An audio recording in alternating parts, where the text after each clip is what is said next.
السلام علیکم ورحمۃ اللہ وبرکاتہ۔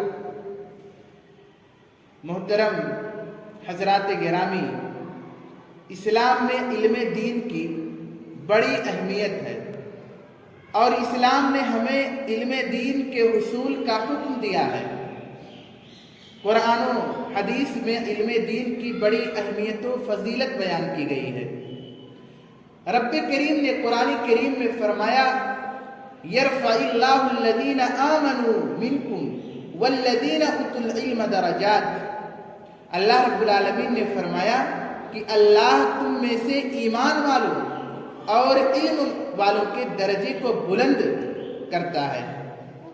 میرے بھائیوں، یہاں انفرادی طور پر اللہ نے بتلایا ہے کہ جو بھی ایمان والا اور علم والا ہے اس کے درجات رب کریم بلند کر دیتا ہے، اس کے درجات بلند کر دیے جاتے ہیں۔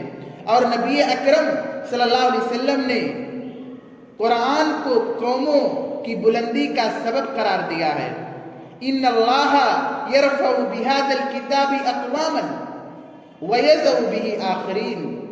نبی اکرم صلی اللہ علیہ وسلم نے فرمایا کہ بے شک اللہ تعالیٰ اس کتاب کے ذریعے قوموں کو اٹھاتا ہے اور اسی کتاب کے بدلے قوموں کو نیچے بھی گراتا ہے، یعنی جو قوم قرآن کو پڑھتی ہے اور اس پر عمل کرتی ہے اللہ اسے بلند کرتا ہے، اور جو قوم قرآن سے اعراض کرتی ہے اور اس پر عمل کرنے سے گریز کرتی ہے اللہ تعالیٰ اسے ذلیل و رسوا کرتا ہے اور اسے نیچے گرا دیتا ہے۔ ان دونوں قرآنی آیت و حدیث سے معلوم ہوتا ہے کہ قرآن ہی انفرادی طور پر اور اجتماعی طور پر ترقی کا زینہ ہے۔ اسی لیے قرآن کو سیکھنے اور سکھانے والے کو سب سے بہتر کہا گیا ہے۔ نبی اکرم صلی اللہ علیہ وسلم نے فرمایا، خیرکم من تعلم القرآن وعلمہ۔ اللہ کے نبی صلی اللہ علیہ وسلم فرماتے ہیں کہ تم میں سے بہتر وہ ہے جو قرآن سیکھے اور سکھائے۔ محترم حضرات، اس وقت یقین کریں کہ علم دین کی سخت سے سخت ضرورت ہے تاکہ ہم دین پر صحیح سے عمل کر سکیں اور دنیا و آخرت میں زندگی کی اصل ترقی سے ہمکنار ہو سکیں۔